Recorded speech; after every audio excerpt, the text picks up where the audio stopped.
What is up, guys? I do hope you're well. Today we are covering more /Entitled Parents. As always, don't forget to support those music artists because they help us massively in our channels.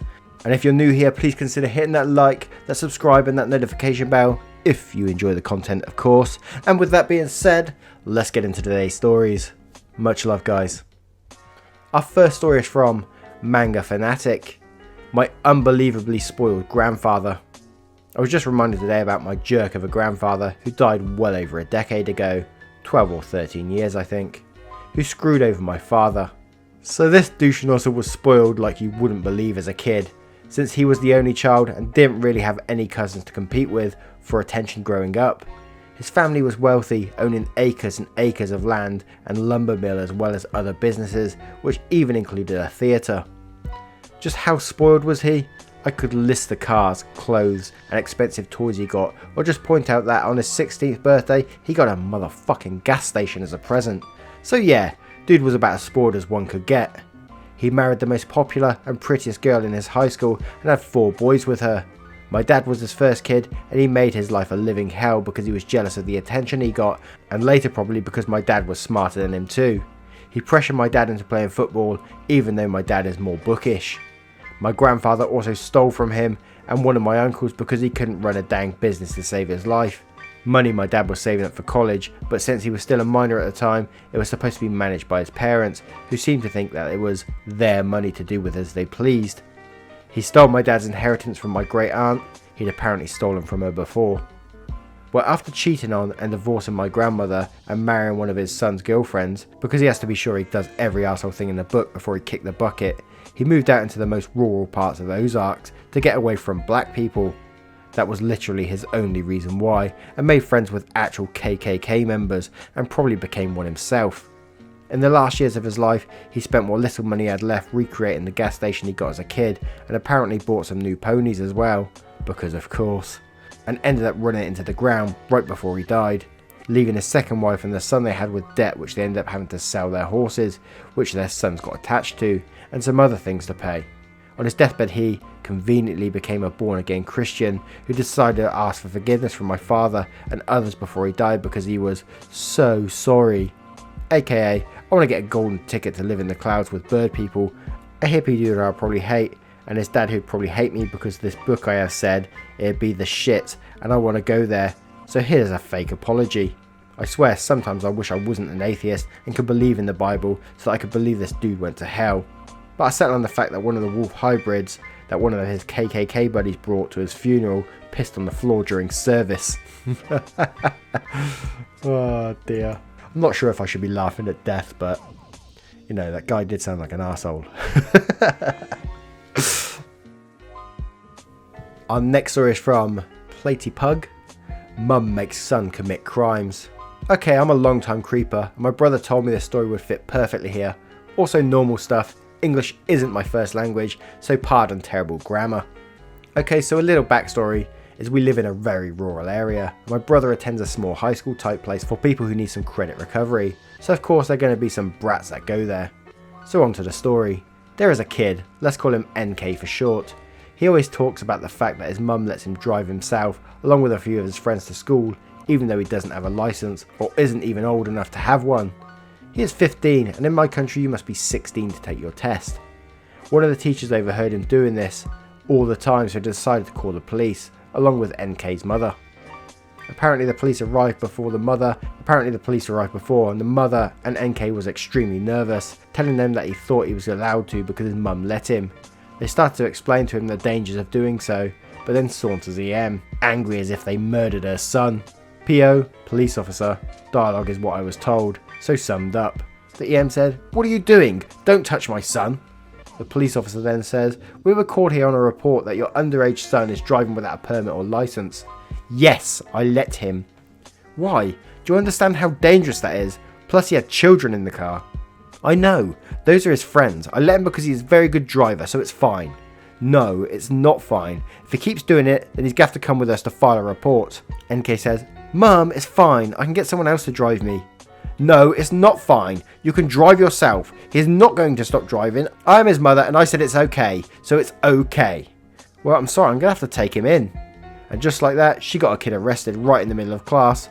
Apparently just got a fine and some community service work. But wow, some people. It's totally fine because mummy says so. What the hell? The next story is from, I know this name is taken, our crazy cult music. It was always embarrassing to me, growing up, the way my mum insisted on shoving our beliefs into everyone else's lives. They didn't ask for it, didn't expect it, and here we would come to disapprove of them for doing perfectly normal things. If they didn't admire her for it and repent their ways, they became the enemy, and she would act like she was protecting us from them. One of the things our cult was known for was its strict rules regarding music. Not only was rock music straight from the devil, of course, but even if a song didn't have drums in it, it could conjure up demons if it didn't carefully follow certain guidelines. The rhythm couldn't fall into the second and fourth beat. The song couldn't be repetitive. The ending had to come from a defined halt instead of fading out, and on and on and on. Seriously, it felt like more rules were just made up as the cult leader found things he didn't like and would just add it to the list. Listening to bad music could allow demons to come into your body and possess you. Dancing was evidence that they were already there and needed to be expelled through a lot of fasting, repentance and prayer, and sometimes a bonfire to burn any offending CDs. As you can imagine, this cut out most music from our lives except approved hymns and classical pieces. If we were out and shopping and heard a bad song piped over the speakers of the store, my mum would make us sing loudly together to drown it out. I hated it when that happened. Imagine a huge family in a grocery store, already looking weird in plain floor-length jumpers, kids lined up youngest to oldest like ducks waddling along, and now they're singing.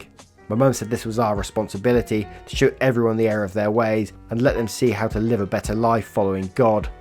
If we weren't actively moving around shopping, she would line us up like it was a performance. We would even practice harmonies at breakfast, so we'd always be prepared. Once we had to sing in a restaurant while we waited for our food. Once we sang while we were waiting by the checkout counter for our 2 carts of groceries to get rung up, and lots of other times if my mum just felt like performing to the surrounding, unsuspecting bystanders. If there weren't enough of us to sing louder than the radio, my mum would ask for the manager and say, "We don't believe in listening to the music you're playing, and I don't want my kids to hear it. Could you change it please?" Of course, they would always say no, and my mum would give a righteous, long-suffering sigh and say, "Well, thank you anyway," and then make us cover our ears and start singing right there in front of them, while they watched with a confused look on their face. A couple of times when my mum was too busy, she would send me to talk to the manager about it. I was shy and embarrassed, but I would recite the speech she told me to say in a tiny voice and watch their faces look a bit weirded out as they refused my request. Once we lined up in front of an ice cream counter, deciding what everybody wanted, and one of the workers jokingly said, "Hey, it's the Von Trapps, are you going to sing something?" My mum smiled and said, "We can if you want us to." All us kids panicked and blurted out our ice cream choices to railroad any chance of that. Believe it or not, we had it better than some people we knew.